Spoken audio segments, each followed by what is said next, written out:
La vigne connaît la pire sécheresse de son histoire.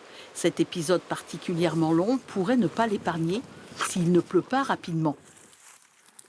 Alors voilà les premiers dégâts qu'on a avec cette luminosité. On a des coups de soleil, des coups de chaud qui font griller directement nos futures baies. Normalement, à cette saison, Benoît Blais est comme beaucoup de vignerons dans ses champs au chevet de sa vigne pour effeuiller ou couper l'extrémité des rameaux.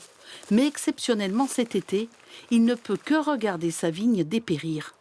Sur ce pied, sur ce cep, tout est rachitique, ça veut dire qu'on a peu de pousses de végétation et en contrepartie des raisins qui restent tout petits.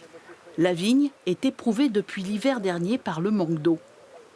On est de toute façon inquiet et surtout on ne voit pas de perspective avec des prévisions météorologiques avec de la pluviométrie.